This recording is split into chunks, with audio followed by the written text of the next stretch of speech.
The use of corpus in language learning is not that simple and straightforward. It needs certain prerequisites to be followed. And the availability of corpora or a corpus-based computer software may not be sufficient to use them effectively. Teachers and students need to be trained in a particular way so that they take maximum help after the availability of such things. Language teaching institutions will have to take certain courses of action because it's not the availability, as I said, of the software which would make everything happen.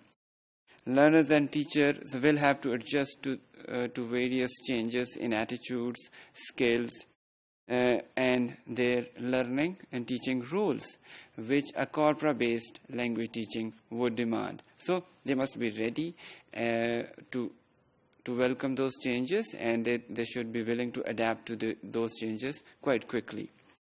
To begin with, what is apparently seems more necessary is the investment in computers, access to corpora, and the relevant software. And this would give access to various institutions to exploit the resources available in form of corpora. Institutions might adopt a soft approach or a hard approach.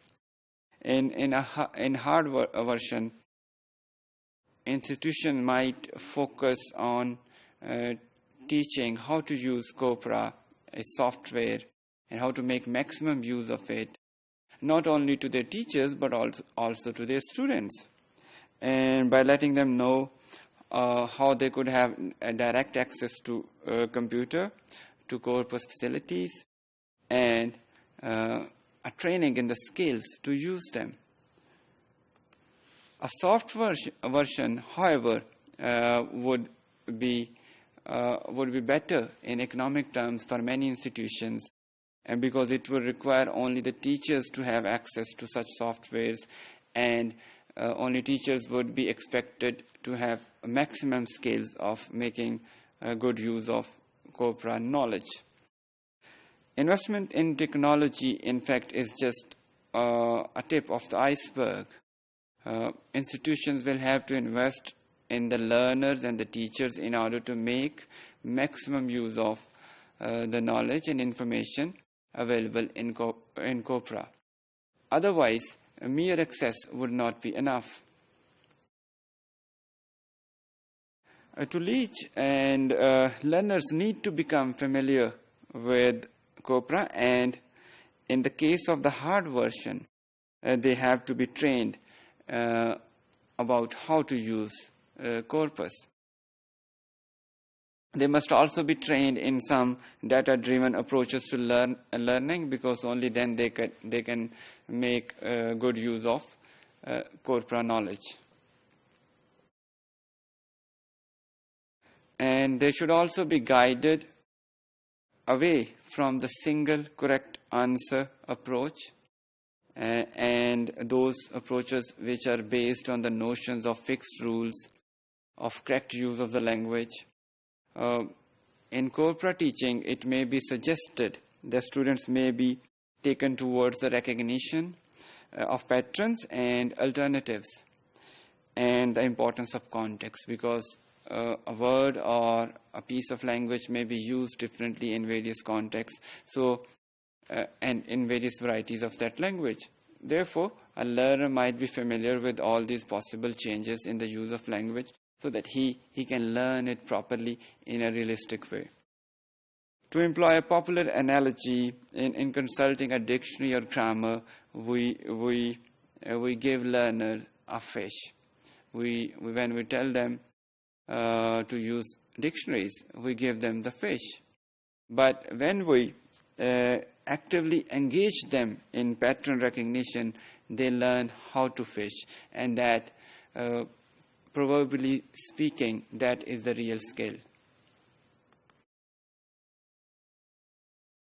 Learner corpora not only help us in finding various language facts which may be useful for the language learners, but it may also develop among our learners the ability to recognize various patterns of language structure and its use, which is obviously the major goal of language learning. Moreover, teachers may also be informed about COPRA and the relevant software, and they should be skilled users in order to introduce COPRA-based teaching within their classrooms. However, we must be realistic in expecting outcomes based on such things, because we should not expect that there will be a miracle and things will start happening very quickly. Some teachers might be hesitant or reluctant to use such things or to learn such things because of various reasons. So we should be very realistic about the use of COPRA and its outcome in the learning and teaching phenomena within a classroom. Teachers also need to be in a position to assist and guide learners in their language investigations while using COPRA. Therefore, we can assume that teachers' role goes beyond knowing only certain pedagogical materials. They need to be innovative and monitor at the same time within the classroom. Overall, we can conclude that teachers' preparation programs and trainings should include components related to COPRA and its users. And they should also place some emphasis on language awareness and description.